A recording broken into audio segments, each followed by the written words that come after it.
Dear ladies and gentlemen, it's a pleasure to see you here. And I have prepared a short welcome in Dutch, French, and German, but as I have seen today, I've run out of my languages today, so which truly shows the European nature of this problem. And I am also long enough by now with MCC Brussels that I remember the times when colleagues and friends from other member states said, "Why do you deal with the Dutch nitrogen crisis? It's a Dutch problem." Today morning, the news broke loose in Germany that environmental NGOs are suing the German government because of the nitrogen levels and on the grounds of the nitrogen and the habitats directives to the European Union. For the Dutch and Flemish colleagues in this room, this is a very well-established rule book. So we see that this is a crisis that's spreading across Europe. We at MCC Brussels have followed the recent developments in agricultural policy at European level. And I'm happy to give you a short update on 3 issues that have happened in the recent month. And I want to illustrate to you through these 3 examples that your protests were not in vain, that European politics have noticed the farmers' protests, but there is still a long way to go. The first one is the nature restoration law, Natuurherstelwet, the Gesetz zur Wiederherstellung der Natur, whatever you call it, it is a bureaucratic monstrosity. Invented by environmental NGOs, as I can tease one of our future research here, that this piece of legislation has been handcrafted by environmentalist NGOs. It has been supported by a public media and social media campaign from their behalf. And now it is likely that it's stuck in a limbo and is postponed indefinitely. This is something that would have not been possible without the impact of the farmers' protests on European legislation. How could it happen? Well, the nature restoration law passed the hurdles in the parliament. It passed even the first agreement with the council of the member states at European level. But when it came to the very, very last step of European legislation, I don't want to go into details because most of you are not familiar to European legislation procedure. But when it came to the very final last vote, member states switched their opinion and voted against it in a significant enough number to block it. Countries like Finland, the Netherlands, Austria, and Hungary tightened their opinion during the last months on this piece of legislation, and now there is not a qualified majority in the council anymore. So the Belgian presidency of the council postponed the vote indefinitely, which means that that it's not defeated completely yet.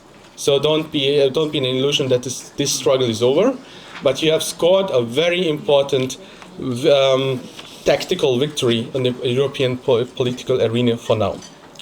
The second issue are adjustments to the European Union's common agriculture policy, especially to the good agriculture and environmental conditions, GAICs, as many who are familiar to the European Union acronyms know them. These good agriculture environmental conditions have to be met if you want to apply for European Union farming subsidies. The member states, since November, have put significant pressure on the European Commission to come up with proposals how these GAICs can be less loosened so that the farmers are met with less bureaucracy and less regulations. As we nowadays know, the Commission President, Ursula von der Leyen, intervened personally in these negotiations.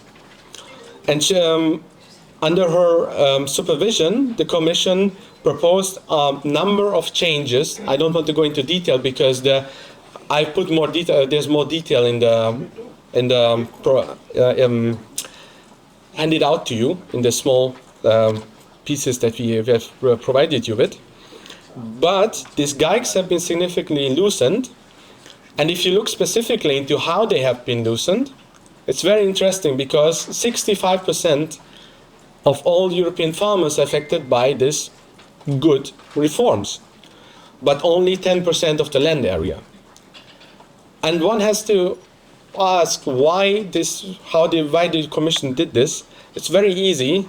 These reforms have been tailor-made in a fashion that they affect the most voters before the upcoming elections, but not to mark a significant and fundamental shift in European Union agriculture policies. So, you have again scored a tactical victory. You are important enough so that the European Union took notice that that farmers' protests are not good during an election campaign. But they hope that after the elections they can continue as previously. And the third and last topic I want to cover today is the question of free trade, especially with Ukraine and the Mercosur countries from the South American countries. The EU has lifted in 2022 basically all trade barriers between Ukraine and the European Union. This was meant to support the struggling Ukrainian economy, which main export products are agricultural products. The Ukrainians are not to blame. We set the rules and they played according to the rules. We see that they have shifted the exports from countries like China, Egypt or Indonesia towards Romania, Poland, Hungary, Italy. And why should we blame them? In these countries they can get higher prices for their products.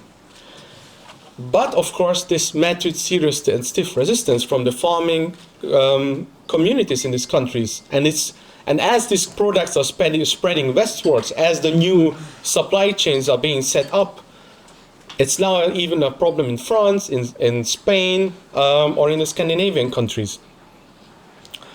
So the EU again had to do something about this, because one of the main cause of the farmers' protest, especially in Eastern Europe, was the issue of Ukrainian grain. And the member states once again put pressure on the Commission to act.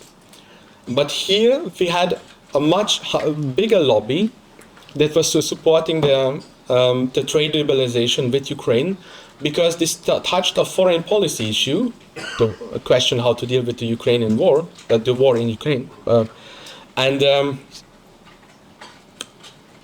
And here much stiffer resistance was put up. But again, a significant enough amount of member states, and even a rainbow coalition in the European Parliament, ranging from the right to the communists, I've never seen this before, managed to achieve at least some minor concessions towards the farming community.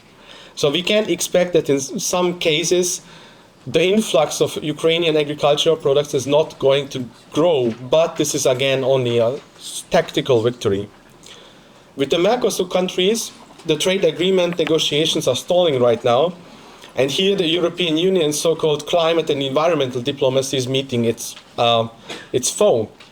Are we going to impose unrealistic standards on agricultural products imported for South America, which is clearly not acceptable to them, of course, because why should you agree to standards that you have never come up with in the first place? Or do we allow the influx of agricultural products that cause more harm to the environment than domestic ones? And this dilemma has not yet been solved by the European Union. And many say that the Mercosur agreement is basically dead, although again it has not been defeated. It's again only a tactical victory.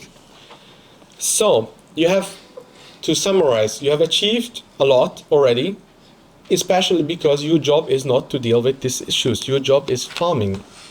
And so I think every farmer's protest is one more than we should have. You have achieved nevertheless a lot, but already articles are being drawn up, and I'm sure these articles are only the tip of the icebergs, where people who support the current environmentalist and trade policies are speculating the options how to continue the course after the elections. They say that there has already been put so much in place that it cannot be undone again.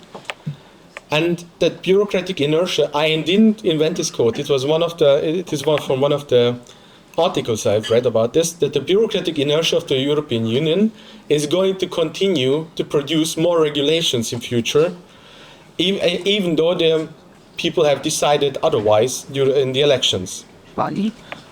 So it's a marathon, not a sprint, and I hope we can continue this journey together, because there's still a lot to do when it comes down to securing food security and sustainable incomes for our farmers in Europe. Thank you very much. I look forward to the discussion.